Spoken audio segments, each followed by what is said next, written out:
ప్రభువా, మేము కాదయ్యా, మీరే పని చేయండి, మీరే మాట్లాడండి. మా నోటి నుంచి వచ్చే ప్రతి వాక్కు మీ వాక్కుగా రిలీజ్ చేయండి ప్రభువా. మీ నామంలో మేము వాడబడాలి, మీ పరిచర్యలో విస్తారంగా 100% మేము వాడబడినట్లు ప్రభువా బలంగా వాడుకోండి, బలంగా నిలబెట్టండి, బలమైన వాక్కుగా రిలీజ్ చేయండి అయ్యా.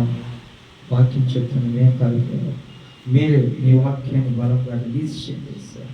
మీ అభిషేకాన్ని 100% మా మీద ఉంచండి, మీ అభిషేకాన్ని మా మీద ఉంచండి, మీ రక్తాన్ని ప్రోక్షించమని నజరేస్తున్నాంలో అడిగి వేడుకుంటున్నాం తండ్రి, ఆమేన్.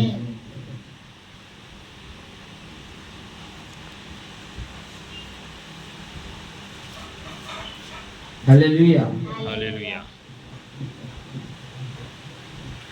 హల్లెలూయా.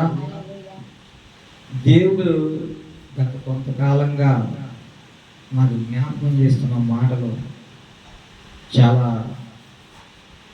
అవి చాలా జ్ఞానంగా ఉన్నాయి. దేవుని మాటలు చాలా జ్ఞానంగా ఉన్నాయి.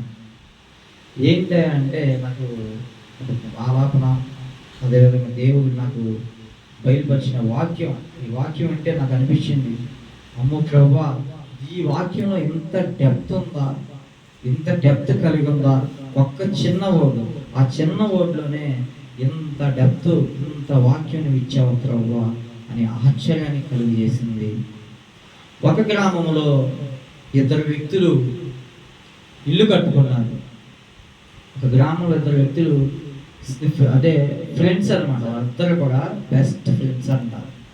ఆ బెస్ట్ ఫ్రెండ్స్ ఇద్దరు సేమ్ ఒకలాగే కట్టుకున్నారు. ఒక 2 స్టేర్లు ఇల్లు కట్టుకున్నారు. అతను 2 స్టేర్లు, ఇతను 2 స్టేర్లు, సేమ్ ఇద్దరు ఒకేలాగా, ఒకే పెయింటింగ్, ఒకే డిజైన్, ఒకే వర్క్, చక్కగా ఇద్దరు చక్కగా బెస్ట్ ఫ్రెండ్స్ అన్నట్టుగా ఆ ఇల్లు కట్టుకున్నారు.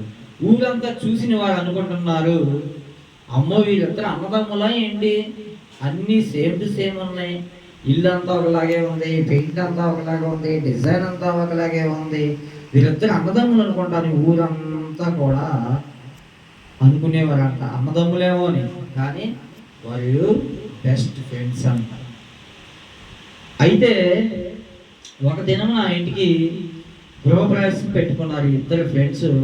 అరే మరి ఇల్లు కట్టడం కానీ నిర్మాణం కానీ అంతా అయిపోయింది కదా, మరి మన గృహప్రవేశం పెట్టుకుందాం, ఒక మంచి రోజు చూసుకొని గృహప్రవేశం పెట్టుకోవాలి మనం అని చెప్పి 2 మాట్లాడుకొని గృహప్రవేశం పెట్టుకొని బంధుమిత్రులందరినీ కూడా పిలుచుకున్నారు. ఆ ఊరి జనాన్ని పిలుచుకున్నారు, బంధువుల్ని, స్నేహితుల్ని, అందరినీ, చుట్టాలందరినీ కూడా ఫంక్షన్కి రమ్మని ఆహ్వానించారు. అయితే రేపు ఫంక్షన్ అనగా ఈ దినమునే ఉరుములు, మెరుపులు అన్నీ కూడా స్టార్ట్ అయిపోయినాయి. వాతావరణంలో తేడా వచ్చేసింది. అప్పుడు అనుకున్నాం, అమ్మో నాయనో, మనం ఫంక్షన్ పెట్టుకున్నాము, గృహప్రవేశం పెట్టుకున్నాము, భోజనాలు పెట్టుకున్నాము, అనేక రకమైన కార్యాలు పెట్టుకున్నాం కదా, ఏంటి ఈ ఉరుములేమో ఎలా వచ్చేస్తున్నాయి, మబ్బులు, మేఘాలు, వర్షం వచ్చేసింది, తుఫాను వచ్చింది అని కంగారు పడిపోతున్నారు వాళ్ళు. అయితే తెల్లారింది, బంధువులు అందరు ఇంటికి వచ్చేసారు, అందరూ రావాల్సిన వాళ్ళు అందరూ వచ్చేసారు. ఈలోపు గాలి బుస్ బుస్ అని విపరీతమైన వడగాలి టైప్ లాగా చెట్లు కొమ్మలు ఊగిపోతూ పడిపోయి కొమ్మలు ఇరిగిపోతాయి అన్నంతగా ఆ యొక్క వాతావరణం ఆ దినమున ఆ ఫంక్షన్ రోజు మారిపోయింది. అయితే వీళ్ళు భయపడిపోతున్నారు, అయ్యో మనం అందరం పిలిచేసుకున్నాం కదా, వాతావరణం అనుకూలంగా లేదే, ఈ ఫంక్షన్ ఎలా జరిగించాలి, ఎలా జరుగుతుంది ఏంటని ఎవరికి వారే చాలా కంగారు భయపడి. అయితే వారు అనుకున్న రీతిలోనే పెద్ద అలలు, గాలి, వాన, ఉరుములు, మెరుపులు, పెద్ద అలల చేత వచ్చి ఆ 2 ఇళ్ళని అలా కొట్టగానే ఒక ఇల్లేమో ఆ నీటితో పాటు ఆ అలలోనే కొట్టుకొని వెళ్ళిపోతుంది, ఒక ఇల్లేమో నిలబడి ఉంది, ఒక ఇల్లేమో కొట్టుకొని వెళ్ళిపోయింది. అంటే ఇప్పుడు 2 బెస్ట్ ఫ్రెండ్స్ కదా, 2 ఇళ్ళు అక్కడ ఉన్నాయా? లేవు. ఒక ఇల్లు అలల చేత కొట్టుకోబడింది. ఎందుకయ్యా అంటే, ఎందుకు ఇక్కడ ఇలా ఒక ఇల్లు మాత్రం ఎందుకు నిలబడింది అంటే, అక్కడ ఉన్న ఇల్లు బండ మీద కట్టబడింది. బండ మీద కట్టబడింది కనుక ఆ ఇల్లు అక్కడ స్థిరముగా ఉండగలిగింది. ఈ పక్కనున్న ఇల్లు ఏంటి? ఇసుక మీద కట్టబడింది. ఇసుక మీద కట్టబడింది కనుక గాలివాని చేత, అలల చేత, సముద్రం అలల చేత దెబ్బతిని ఆ అలలకి కొట్టుకుపోయింది. ఇసుకలో కట్టుకునే ఇల్లు ఎలా ఉంటుంది? బలముగా ఉండలేదు. బలముగా ఉండదు కనుక ఒక నిజమున వరదలు, తుఫాను, అలల చేత ఆ ఇల్లు కొట్టుకొని పోబడింది. మరి ఈ ఇల్లు ఎందుకు ఇంతగా నిలబడింది అంటే, బండ మీద కట్టబడిన ఇల్లులాగా ఇక్కడ ఉంది కనుక, స్థిరంగా ఉంది కనుక ఈ ఇల్లు ఇక్కడ నిలవబడింది. అదే కనుక మనం వాక్యం చూసుకుంటే కనుక సామెతలు 10:30 చూసుకుంటే కనుక 10:30 సామెతల గ్రంథం 538 పేజీ.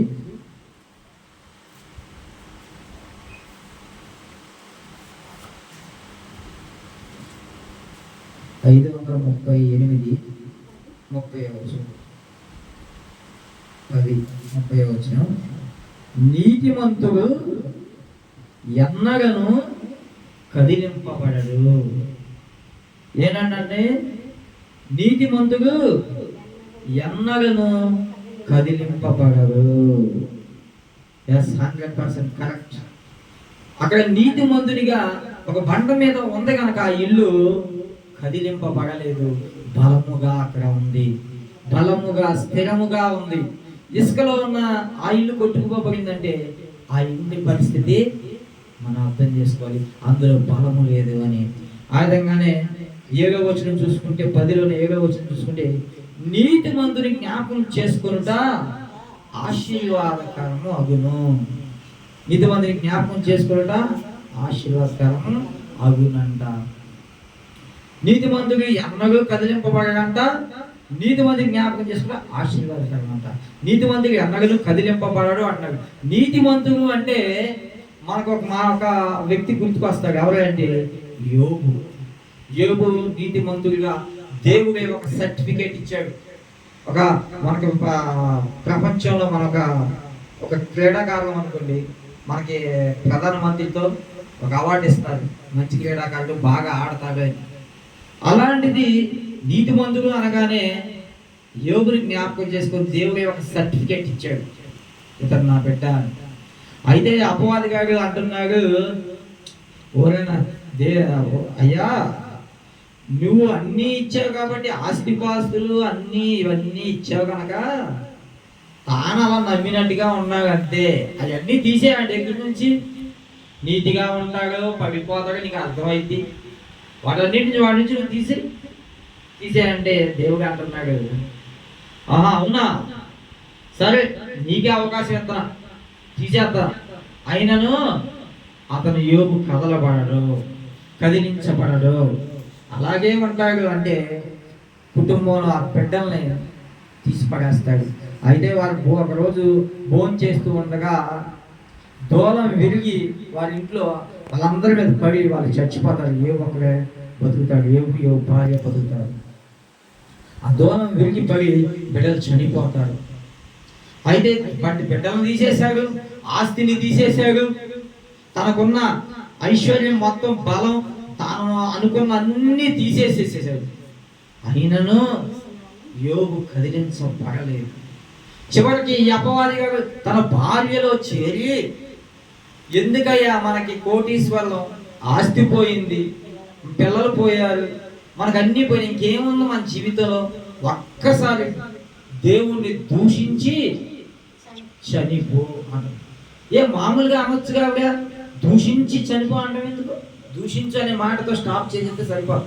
కానీ అక్కడ స్టాప్ చేయట్లా, దూషించి చనిపో. దూషించి చనిపో అనే మాట ఎందుకు వచ్చింది? దూషించు అంటే సరిపోదు కదా, దూషించి చనిపో అంటే అలా అని పాపం చేపించి ఈయన పరలోక రాజ్యం చేరకుండా ఆ దూషించిన మాటతో తాను చనిపోతే పరలోక రాజ్యం చాలదని తెలివితేటలు తక్కువది కాదు భార్య చేత ఆ మాటలు అనిపించాడు. అయినను భార్యనే అన్నాడే తప్ప ఎక్కడ కూడా దేవుణ్ణి కించపరిచి మాట్లాడటం, దేవుణ్ణి అవమానకరంగా మాట్లాడటం, ఆయన నామానికి ఎట్టి పరిస్థితుల్లో కూడా కీడు తలంపులుగా కలగకుండా గణపరిచినట్లుగానే మాట్లాడాడు.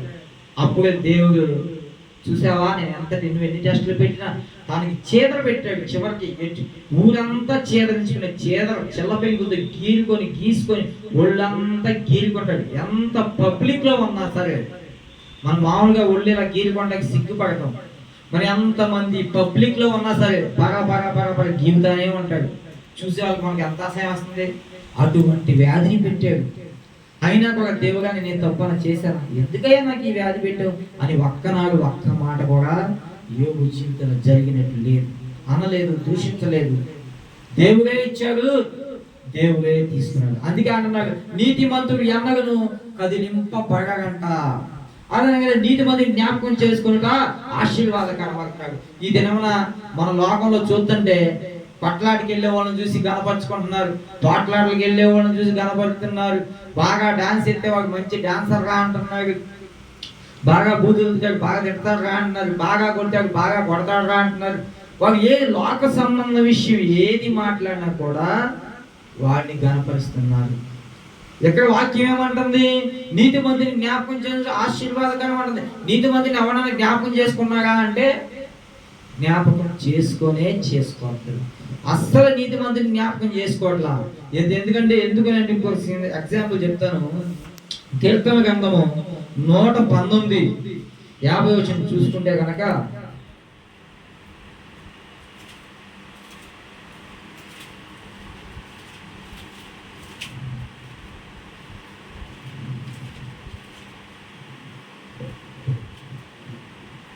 (119:50) 516 నీ వాక్యము నన్ను బ్రతికించి ఉన్నది, నా బాధలో ఇదే నాకు నెమ్మది కలిగించి ఉన్నది అంటారు. దావీదు కీర్తనకారుడు దావీదు అంటున్న అద్భుతమైన మాట ఏంటో తెలుసా? నీ వాక్యం నన్ను బ్రతికిస్తుంది, బాధలో కూడా నాకు ఇదే ధైర్యాన్ని కలుగు చేస్తుంది అని కీర్తనకారుడు దావీదు అంటున్నాడు. 100% కరెక్ట్. ఇదే నా జీవితంలో కూడా జరిగింది. నేను బాధలో ఉన్నప్పుడు నన్ను ఆదుకుంది ఈ వాక్యమే. నేను ఈ లోకాన్ని విడిచి వెళ్ళిపోవాలనుకున్నప్పుడు కాదు నా ప్రణాళిక నీ మీద ఉంది కనుక నీకు చెప్పవలసిన పని ఉన్నదని దేవుడు ఆపి ఈ దినమున ఇదిగో ఈ పరిచర్య నీకు ఇక్కడ నిలవబెట్టాడు, పరిచర్యలో వాడుకుంటున్నాడు. నీవు మరణించకూడదు, నీకు నేను ఒక పని అప్పచెప్తాను, ఈ సేవ పనిలో ఉంచబెట్టాడు దేవుడు. ఈ వాక్యమే నన్ను ఆదుకుంది, ఈ వాక్యమే నన్ను బ్రతికించింది, ఈ వాక్యమే నన్ను లేవనెత్తింది. లేకపోతే ఈరోజు మనం ఉండేవాడికి కాదు. అయినా దేవుడు మనకి ఇచ్చిన వాగ్దానం ప్రకారమే వాడిని మనం నిలువ పెడతాడు. అట్లాగే నీతిమంతుని జ్ఞాపకం చేసుకొనుట మనకు ఆశీర్వాదకరం అన్నాం. నీతిమంతుని అన్నటికీ మరుగ్గానే ఉంచుతారే తప్ప మనుషులు ఎప్పటికీ జ్ఞాపకం చేసుకోరు.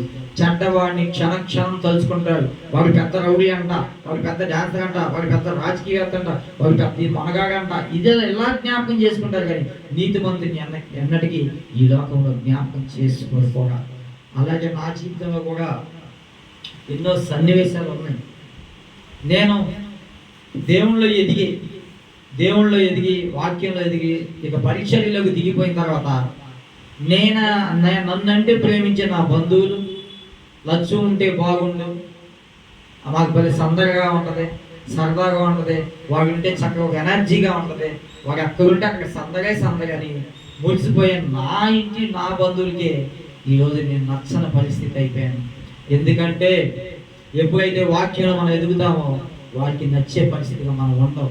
ఎందుకంటే మనకు కొన్ని కంట్రోల్ ఉంటాయి. మన కంట్రోలింగ్ అంతా దేవుని కంట్రోల్లోకి వెళ్ళిపోతుంది కనుక మనం అన్నీ మానేసుకోవాలి. నేను ఎక్కడ ఉంటే అక్కడ సరదా అని ఫీల్ అవుతాను, ఎక్కడ ఉంటే అక్కడ సందడిగా నవ్వుగా సరదాగా ఒక ఫన్గా వాడు ఉండాలని నా కుటుంబ సభ్యులందరూ కూడా తలుచుకుంటారు.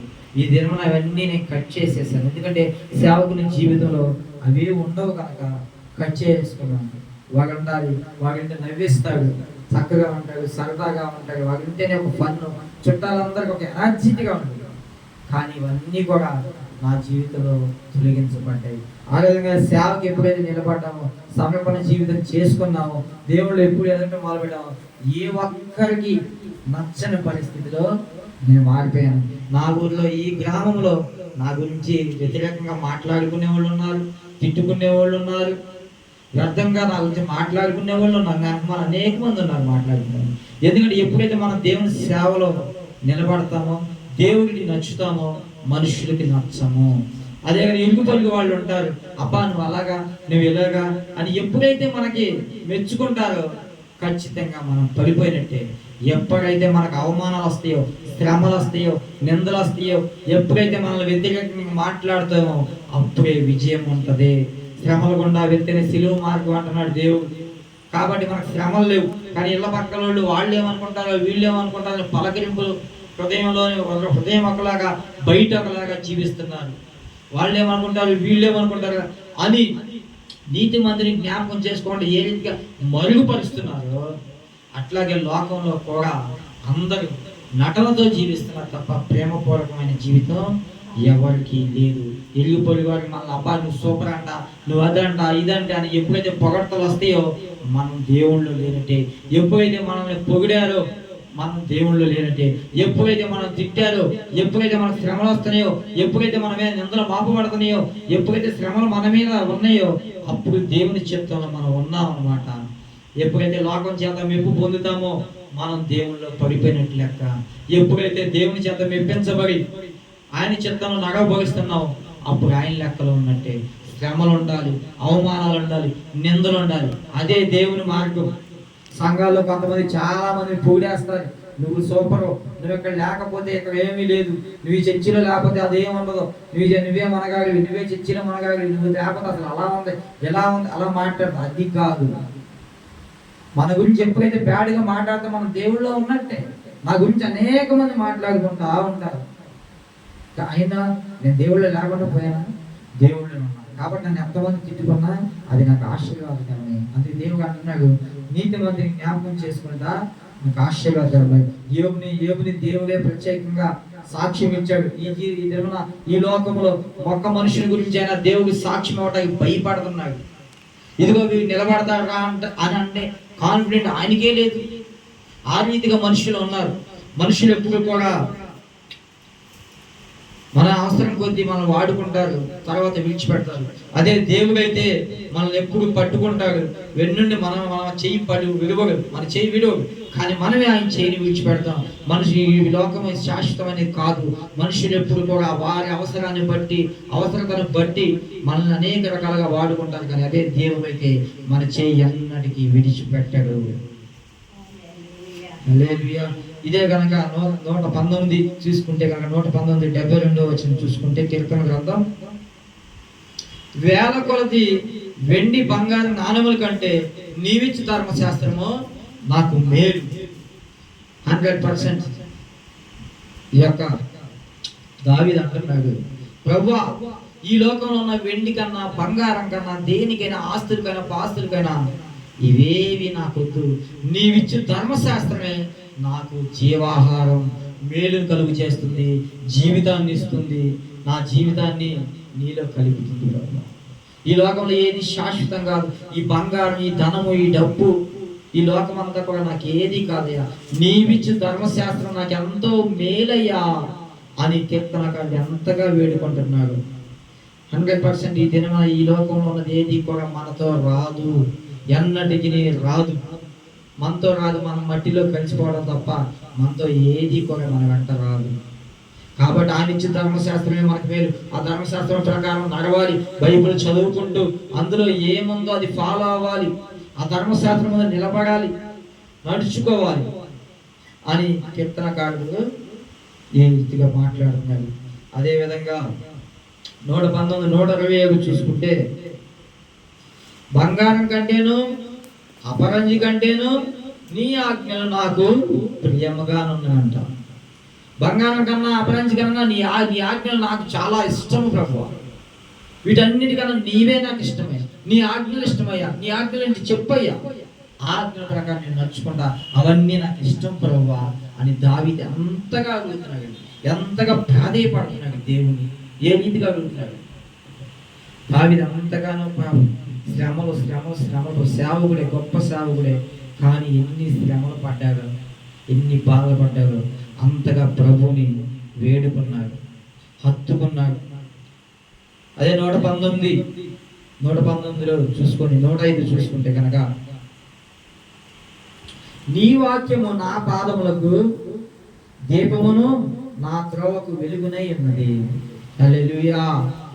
నీ వాక్యం నా పాదములకు దీపం అంట, నా త్రోవకు వెలుగునై అంటున్నాడు. అయ్యా 100% కరెక్ట్. దేవుని వాక్యము మనకు దీపంగా ఎప్పుడు వెలుగునిస్తూనే ఉంటుంది. మన జీవితాలు చీకటమయంగా ఉన్నాయేమో, ఈ వాక్యం వెలుగుమయంగా మారుస్తుంది. మన జీవితాలు మురికి గుంటగా ఉన్నాయేమో, తేటగా మార్చగలుగుతుంది ఈ వాక్యము. తేటగా తీర్చిదిద్దగలుగుతుంది ఈ వాక్యము. తేటగా నిలవబెట్టగలుగుతుంది ఈ వాక్యము. తేటగా మార్చగలుగుతుంది ఈ వాక్యము. పెంటగా ఎంచబడ్డామేమో, నీతిగా దేవుని ఎదుట ఎంచబడతాము. ఈ లోకంలో మనం పెంటగా ఎంచబడినప్పటికీ కూడా దేవుని దృష్టిలో నీతిగా ఎంచబడాలంటే 1% అని ఆయనకు హృదయం మనం అప్పచెప్పాలి. ఎప్పుడైతే ఆయనకు హృదయం అప్పచెప్తామో అప్పుడు ఆయన కొంచెం కొంచెం కొంచెం నీ హృదయంలోకి చేరుతాడు. అసలు 1% కూడా నువ్వు ఆయనకి ప్లేస్ ఇవ్వకపోతే ఆయన నీ హృదయంలోకి ఎప్పుడు వస్తాడు, ఎప్పుడు రాగలుగుతాడు అసలు? అందుకని ఆయన అన్నాడు, ఆయన వాక్యం 100% నాకు కూడా, నేను కూడా ఆయన వాక్యమే నా ప్రాణం. ఈ లోకంలో నాకంటూ ఏదన్నా ఉన్నదంటే బంధువులు, మిత్రులు, స్నేహితులు, ఫ్రెండ్స్, లోకంలో ఎవ్వరం కాదు. నాకు దేవుడు అక్కడే, ఆయన అక్కడే. నాకు విజయాన్ని చేకూర్చింది కూడా దేవుడు అక్కడే. ఆ రీతిగానే దేవుడు ఎంతో మంది సేవకులు ఉన్నారు, సేవకులు ఎంతో మంది నిలబడుతున్నారు, సేవకులు ఎంతమందో వాడబడుతున్నారు దైవజనులుగా. ఎంతమంది సేవకులు లేపాడంటే అంత పరిచర్య ఉంది కనుక అంతమంది సేవకుల్ని లేపాడు. పగడాల ప్రవీణ్ గారు మరణించడం జరిగింది. ఆయన ఒక చదువు చదివి మంచి పొజిషన్లో ఉండి ఓ సేవకుడు, ఆయన చాలా బ్రిలియంట్ మైండ్. ఆయన ఎంత సేవ చేశాడో, అయినా సెక్యూరిటీ లేకుండా ఏమైనా ఎక్కడికైనా ఆ బుల్లెట్ మీద పంచాయతీకి వెళ్ళిపోవాలంట. ఎందుకంటే నా నమ్మాలి ఉంది యెహోవా, నాకు ముందుగా ఉంది యెహోవా, ఆయన దేవదూతలు నాకు తోడుగా ఉన్నారని ఒంటరిగా ఎక్కడికి పోయి నాకు దిగిపోతా వచ్చింది. అయితే మరి కొద్ది రోజుల క్రితం ఆయన మరణించడం జరిగింది. ఆయనను ఆయన కుటుంబ సభ్యులు సంతోషపడుతున్నారు, అది నిజం. అనుకుంటే వాళ్ళ మిస్సెస్ అంటుంది, మా ఆయన్ని చంపిన వారు ఎవరైనా సరే నేను వారిని క్షమించాను, నా భర్త చనిపోయేది నాకు బాధ లేదు. ఎందుకంటే ఆయన దేవునితో సహవాసం మొదలు పెట్టుకున్నాడు, అక్కడ దేవునితో కలిసి ఉన్నాడు కనుక నాకు ఎటువంటి బాధ లేదు. అదే మనం ఉన్నామే, ఇంకా లోకంలో ఉన్న కొంతమంది ఫోటోలు పెట్టేసేసుకొని, ఫోటోల ముందుకు వెళ్ళిపోయి పలహారాలు పెట్టేసుకొని శోక సందర్లో మునిగిపోయి అయ్యో అయ్యో అయ్యో అని వాళ్ళకి సంవత్సరానికి ఒకసారి పలహారాలు పెట్టేయటం, వాళ్ళ ముందు పెట్టేసి ఏడ్ చేయటం, వాళ్ళు తింటారు ఆ ఫోటోలో దిగేసి తినరు. అయినా పిచ్చిగా ఆ పనులు చేస్తూ వారి ఫోటోల ముందు, ఆ విగ్రహాల ముందు పెట్టుకొని అవి తింటారు. అది దేవునికి విరుద్ధమైన పని.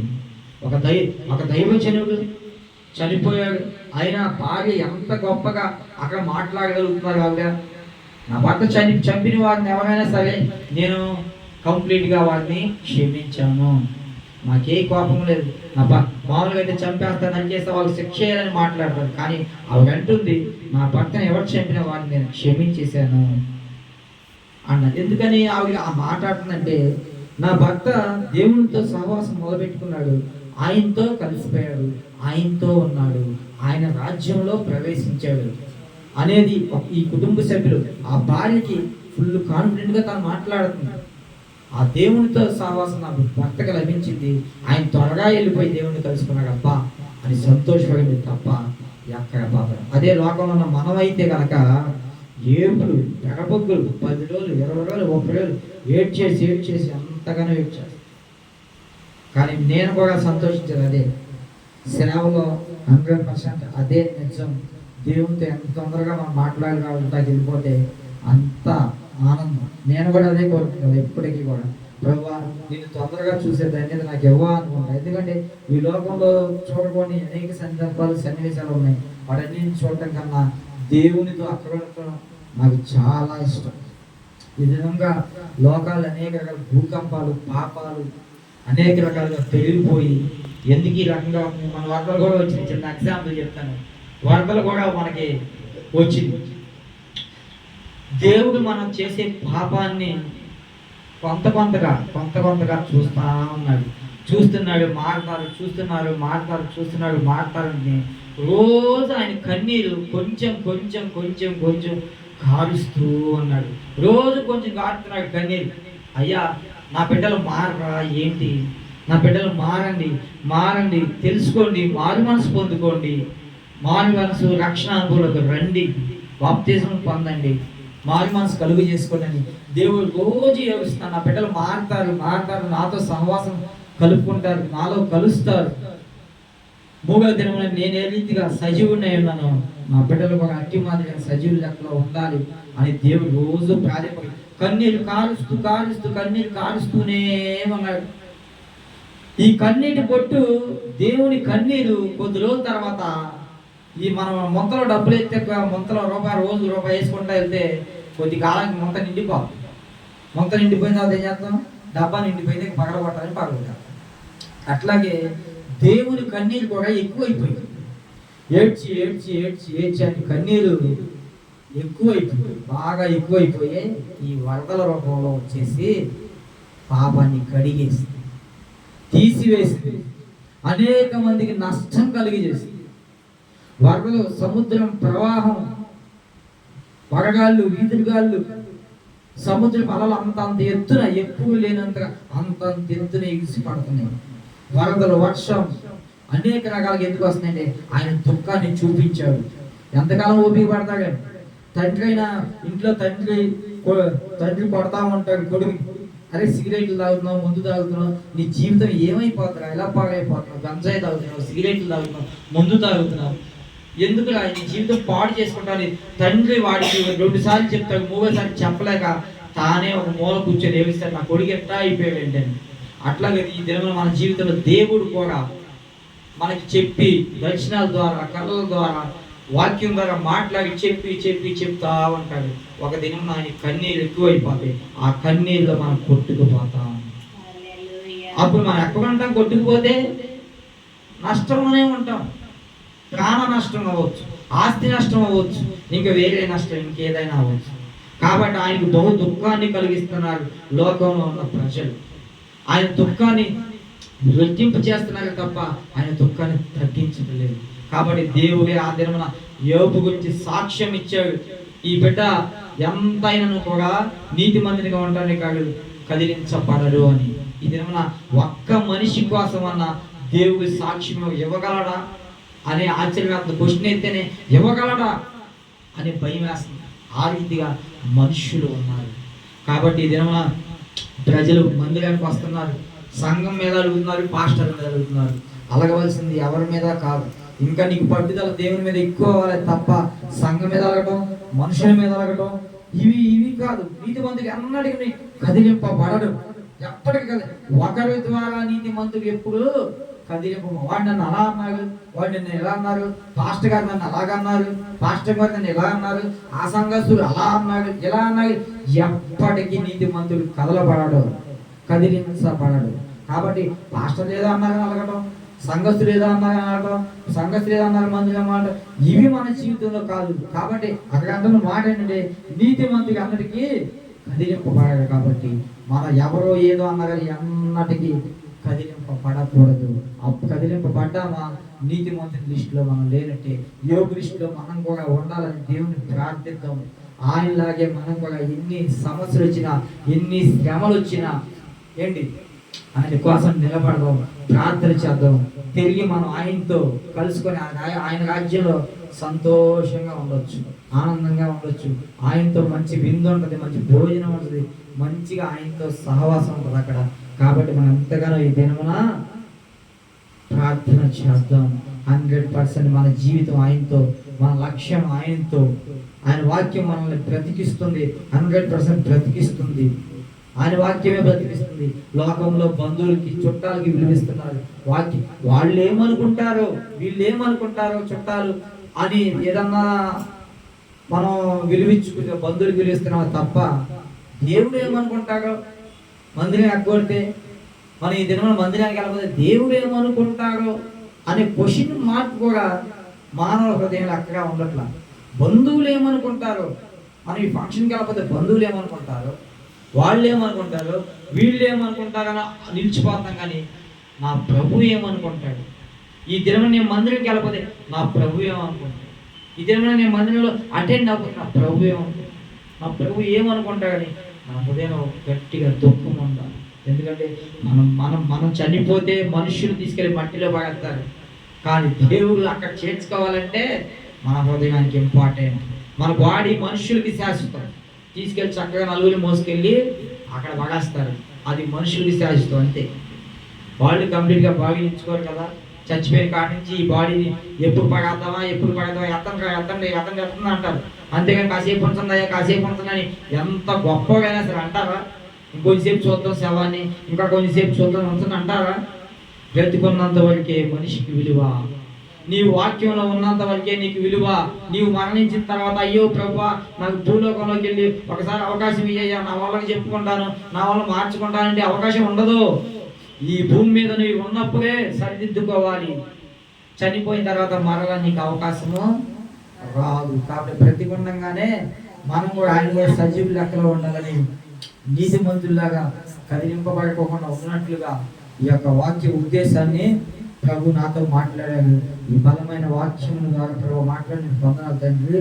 మనం కూడా నీతిమంతులాగా యోధులాగా ఎంచబడి ఆ వాక్యం ఉన్నట్లుగా దేవుడి బలంగా మాట్లాడిన ఈ వాక్యం ఆశీర్వదించి చిన్న మాటలు దీవించి ఆశీర్వదించబడుగాక. ఆమేన్.